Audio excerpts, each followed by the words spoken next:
it's Miss Betby's again for third grade math, and I'm so excited because today we are going to be baking up some multiplication and division relationships, and we are going to really hone in some more on that connection between those two things and really being able to see those just with a fun baking theme today. So I hope you guys will enjoy it. All right, so we're going to start off today by reviewing what we did on Monday. So think back to Monday. Can you remember what we were doing on Monday? If you have a packet at home or if you've been working online, you probably can remember those things you've been working on throughout the week. And those things are, again, it's those relationships between multiplication and division. So being able to multiply and divide, which we know how to do, but now we want to be able to do that fluently. We want to be a little faster with it. We want it to be natural for us. And then we want to be able to see how is multiplication connected to division? Because they are, they're connected. So I'm going to refer back to a chart that we made on Monday. So on Monday, we looked at three numbers. I gave you guys three numbers, 6, 4, and 24. And we looked at the relationship between those numbers. We said, okay, we looked at how 4 was less, it was less than 6 or 24. 24 was pretty great in comparison to just the number 6 and just the number 4. But we said those three numbers can have 4 relationships. They can have 2 multiplication relationships and 2 division relationships. So I made a model and I showed you guys that if you had the numbers 4 and 6, if you multiplied those numbers, you would get 24. Okay? So here, if you have 4 groups of 6 or 4 rows of 6, when we count all that up, total, that is 6, 12, 18, 24. We said likewise, if we took that array and we rotated it, it's the exact same array, but it's rotated, and now we see 6 rows or 6 groups of 4.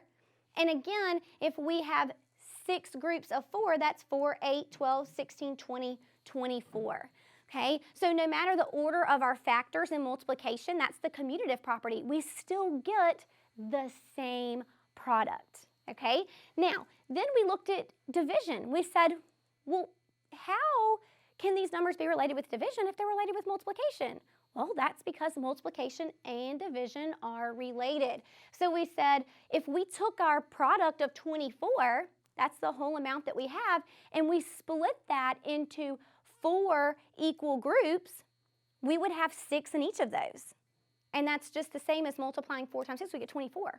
Okay? So you can see that they are related in that the 4 rows have 6 in each of those rows. So therefore, if I have 4 groups of 6, that's 24.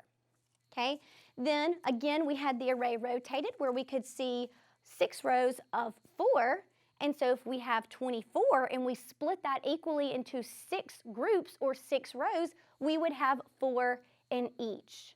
Okay, likewise, 6 groups of 4 gives me 24. So we started to notice that these two things were related, multiplication and division. So then we practiced further with some fact families. We looked at some tools, and I gave you guys an idea of a game that you could play at home. We said that you could take dice, you could roll the dice, you could multiply the numbers, and then create fact families. Okay, you could use a deck of cards and draw 2 cards. You could put numbers in a bag, draw 2 numbers. So I hope that some of you guys played that, and if you did, keep playing it, because the more you do it, the more fluent you're going to become with your multiplication and your division, and you'll start to memorize them without having to count them or having to put them in groups and use manipulatives. And that's our goal. We want you to get to where you can just memorize them and remember them in your head because you are so familiar with their relationships. Okay, so today we are going to go bakery themed, okay? So we actually did this in my classroom when we first learned about multiplication. We did a multiplication bakery as a review, and it was so much fun that I wanted to bring some of our ideas to you, but then tie it in and help my friends from my class see that relationship a little bit better between multiplication and division, because when we did this, we had just learned about multiplication so far. So let's look here, okay? I have drawn a beautiful 4-tier cake for you, okay? And we want to take this cake and we want to use our knowledge of fact families, and we want to make a beautiful fact family cake. Okay, well, how are we going to do that? So on Monday, This was newer for us. We were reviewing it. And so I gave you all 3 numbers. Well, today I'm going to challenge you a little bit. Today I'm only going to give you 2 numbers. We have to figure out the 3rd number and figure out their relationship. You think you can do it? I know you can do it. All right, so let's look right here. So here's our situation. We have a cake that has 4 layers. 1, 2, 3, and 4. Okay? We want to have 20 polka dots on our cake. Okay, so our cake's going to have 20 polka dots. Now, if we want to have an equal amount of polka dots on each layer of the cake, then how many polka dots are going to go on each of those layers? Well, again, I've given you a little more to think about today because we're moving forward with this. We want it to build in complexity, make it a little harder. So let's think about this. If I were to take this information, I need to first determine what is it that I already know and what is it that I'm trying to find out? What is it asking me to do? And then see if I can use that information to figure out, well, what am I going to do here? Like, am I going to add and subtract? Because I know I can have addition and subtraction fact families. Am I going to multiply and divide? What am I doing? So let's look at this and let's see. Let's dig deep. Okay, so we know that the cake has 4 layers. So that's something we know. We can see it, 1, 2, 3, and 4. Okay, so that's one of our numbers, 4. Okay, we know that the cake has 20 polka dots. Okay, there's another number. So I have 2 numbers. I'm trying to figure out the 3rd number, right? Well, if I want to have an equal amount of polka dots on each layer, I have to figure out how many polka dots I need to put on each layer. So the question is, how am I going to find that? What am I going to do? Am I going to multiply? Am I going to divide? What am I going to do? Well, I know 20. 20 is my whole number of polka dots. It's everything that I have, okay? And I also know that I have 4 layers on my cake. So if I'm trying to figure out how many polka dots go on each layer, then am I multiplying or dividing? Well, let's look at it. If I know I have 20, okay, and I want to split it, divide it between 4 layers, okay, then I could be saying 20 divided by 4 equals blank. And that's what we're trying to find. That's our 3rd number for our fact family if we want to make that connection later, which we do. Okay? Now, could I have written this another way? Could I have said that I have 4 layers, but I don't know how many polka dots? That's still what I'm trying to find. So that would be a blank. I don't know how many, but I know it's going to equal how many polka dots? 20 polka dots. So I could say 4 times blank equals 20, and the blank is going to be filled with a number, okay? So here I've used division or multiplication. It kind of depends on how I'm thinking about it and how I want to do that. Well, let's look at it. So if we were to take our 20 polka dots, okay, I'm going to start with this one, and divide it between 4 layers. Let's start putting them on there. Let's start counting. 1, 2, 3, 4, 5, 6, 7, 8, 9, 10, 11, 12, 13, 14, 15, 16, 17, 18, 19, 20. Well, that's all I have, so I've got to stop there. So how many were on each layer? Well, let's count it. 1, 2, 3, 4, 5. I see the same amount here. 1, 2, 3, 4, 5. 1, 2, 3, 4, 5. 1, 2, 3, 4, 5. So I have equal amounts in each group, and I have how many in each group? 5. Okay, so there's a good little review of just some basic division. You take your whole, you split it and divide it among the number of people or number of groups, and you find out how many are in each of those. All right, well now let's look at this. If we would have multiplied, we knew we had 4 layers, but we don't know how many go in each layer. So it made sense for us to start here to figure it out. But let's see if this is true. Let's see if these are related and if they connect. If I have 4 tiers on my cake and I have 5 in each of those tiers, 5 polka dots, then if I have 4 groups of 5, that's 5, 10, 15, 20. And I'm able to find the missing number in both of these, and I can easily see these are related. So if 4 groups of 5 give me 20, if I have 20 and I split that into 4 groups, I'm going to have 5. Okay? And it also kind of looks like an array. It's spread out, but they are even. We have rows and we have columns. Down here at the bottom, it was a little hard. I put my chart a little low, but that's what we have. Okay, so if we were to make this further into a fact family, we would have our first multiplication sentence was 4 times 5 gave us 20. Well, what's the commutative property of that? So when I take those numbers and I flip-flop them, and it's the same answer. If I have 5 groups of 4, I would still have 20. 4, 8, 12, 16, and 20. Okay? And then I should be able to make one more relationship here. I have one division relationship in my multiplication division fact families. I have 20 and I split it into 4 and it gave me 5. Well, if I have 20 and I divide it into 5, how many would be in there then? 4. That's exactly right. Okay, so our fact family, written with my division first and my multiplication, and that's okay, is 20 divided by 4 equals 5. 20 divided by 5 equals 4. 4 times 5 equals 20, and 5 times 4 equals 20. So that's how we can find and challenge ourselves a little more with fact families that seem really simple and be able to really see that relationship. Now you're able to find that missing number, and now you know how to do that. Okay? So I have another problem that I would like to work with you guys, okay? So let's use another strategy that we've learned. All right, so it says the baker had a large cookie sheet. Well, I'm the baker today, so here's my cookie sheet. I made a cookie sheet out of tin foil, okay? And then it tells me that I have 6 rows of cookies on my cookie sheet.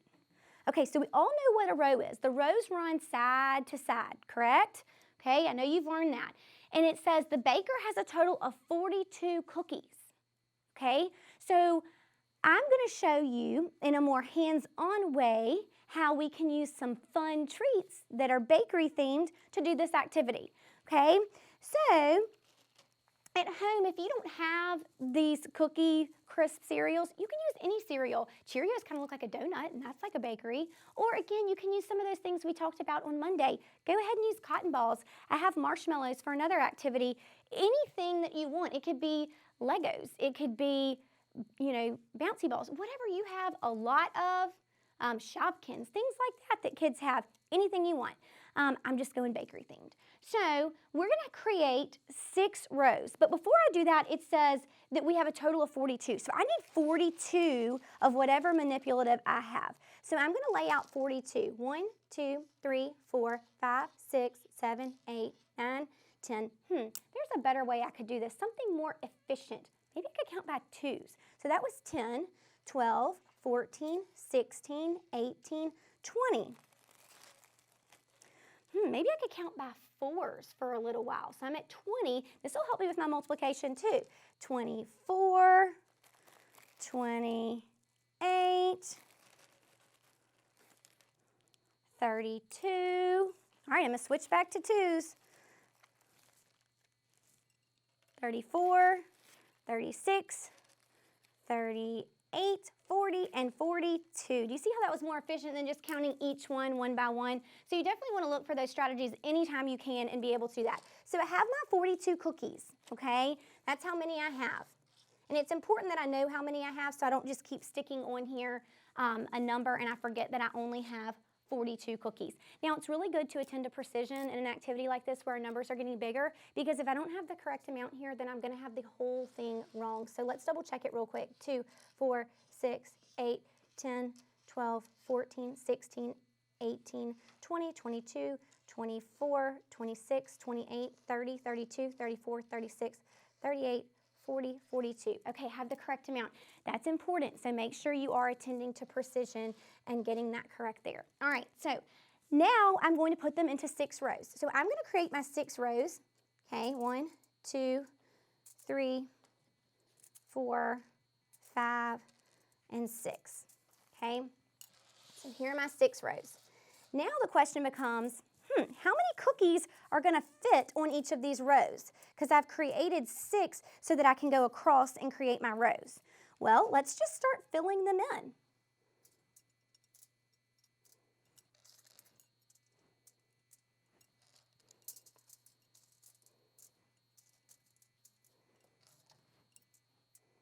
So I know I have my 42. So since I have my 42, I don't have to worry about this, but I do want to use this strategy. Does anybody know what strategy we're using for multiplication here to figure this out? If you said an array, then you're correct. We are creating an array. Here we were using equal groups on our cake, but here we are using an array. So I'm trying to show you some strategies as we go and discuss those and review those with you as well. All right, so now I've got all of my cookies on my cookie sheet. Okay, I have 1, 2, 3, 4, 5, 6 rows because that's what my problem told me, and I have a total of 42 cookies. So our question was, what we were trying to figure out is, well, how many cookies will fit on each row? So let's count them. 1, 2, 3, 4, 5, 6, 7. Okay, and I can go through and count each one. They're each going to have 7 because I've created an array. I have this, they're all equally aligned where we have rows and columns. And so I don't need to go through and count all of those. Now, that means that if I have 6 rows, that's 6 groups of 7. The multiplication problem that would match this, okay, representation would be 6 times 7 equals 42. Okay, well, what's the commutative property? What's another way I could write that? 7 times 6 equals 42. All right, now let's move to division. What are some division relationships that we can make a connection to? Well, we knew we had a total of 42. Kind of think back to this one. We had a total of 42. Okay, we split them into 6 rows, so we divided them into 6 rows, and that gave us 7 in each row. So 42 divided by 6 would be 7. Well, likewise, if I rotate my 10 this way, now I would have 7, 1, 2, 3, 4, 5, 6, 7 rows of 1, 2, 3, 4, 5, 6. So I could see that 42 divided by 7 will give me 6. Okay? Very good. All right. I think I'm running low on time, but if you have time at home, you could do this next one. It's saying that we have 3 cupcakes, and each cupcake has 9 sprinkles. So I brought some cupcake liners and some marshmallows. So this is something that you could do at home if you would like to practice at your house. Anything that you can put into groups or put multiple groups of a certain number or divide things into groups, then do that. It's great practice for this fluency in addition to other resources you have.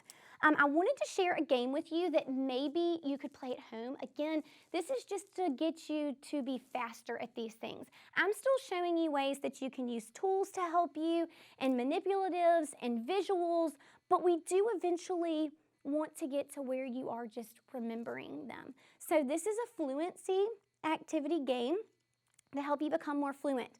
All right, so what you would do to play this game, who's ever heard of spoons before? Has anybody ever heard of the game spoons? Okay, great. Well, you want the number of spoons, you want to have 1 less spoon than the number of players you have. So for example, if I was playing with 5 people, I would want 4 spoons. If I was playing with 3 people, I would only want 2 spoons. You want to be short 1 spoon, okay? And so you set it up, you guys would sit around a table or sit on the floor in a circle, and you'd have your spoons. And what you're gonna do is, I took index cards right here, just some basic index cards, and I made matches to give me 4 cards that would equal the same answer with multiplication facts. So I have 6 times 3, then I did the commutative property 3 times 6, and then we did, let's see, I think I mixed my cards up. But you want to have, I would need 2 more cards, and I have them in here, 2 more cards that would equal this amount, which is 18, okay? Then you would want to have, depending on how many people you're playing with, I made 13 sets of 4. I've found 4 ways to make 16, 36, 24, 18, 8, 36, 10, 48. You come up with it, okay? Any of those that you can come up with. Now, you are going to get your 4 sets, okay? So, again, 4 multiplication problems that all equal the same number, okay? The goal is to get in your hand 4 cards that equal the same product, okay? So these are all multiplication. Let me clarify that too. All right, now what happens is you take your cards, you mix them up, you put them face down, and you give each player 4 cards, okay? Then they're gonna look at their cards and they're gonna say, okay, if I had here, if I have the 3 times 6 and the 6 times 3, those 2 go together. So I'm going to pass something to the next player that doesn't help me get 4 for a match. Okay, and then I actually realized that I have a third one. I have 3 in my hand that equal 18. So I'm practicing my multiplication here. If I don't want the card, you have to pass 1 card to the next person. So I pass it to the next person. They look at it and they decide, do they want that? Is that going to match their stuff? They give away 1 card. Okay, so they're going to pass 1 card to the next person. If they don't want your card, then they're going to pass it again to the next person. This card's going to keep going around. Okay, now at all times you should have 4 in your hand. After you pass the card, you have to draw a new card and decide, do you want that card or do you not want that card? And pass it. Once you get 4 cards in your hand that have the same product, so if I have 4 cards that give me 18 here, then I would secretly, guys, that's the whole thing. You want to do it in a way that's really sneaky so nobody sees you. That's the whole point of spoons. You're going to sneak a spoon away, okay? And then other people will try to catch on and see if they notice that you slipped that spoon away. If they notice, they're going to take a spoon too. They're going to be just as sneaky because the point is that you want people not to notice that you have this spoon and that you've taken it, because the last person to notice isn't going to get a spoon, and then they're out. They lose, and you can keep playing. Or you can include everybody to keep playing, and you can keep a scoreboard if that's what you would like to do. So that's what I would hope that you'd like to play at home. If you have, you can use spoons. Everybody has those. Anything that you have. Also wanted to share, if you have Legos at home, you can pull 2 Legos, multiply those. These are some more things that you could do for fluency. I had some gummy ones that I bought for my class and we didn't get to use, but here I have 6 and 6 multiplied. 6 and 6 is 36, okay? Well then what's 36 divided by 6? 6, okay? Keep making those relationships too and practicing multiplication and division fluency. All right, guys, I will see you on Monday. Again, we are going to have a fun little theme, and I've got 2 fun ones for next week, so join us Monday. See you then.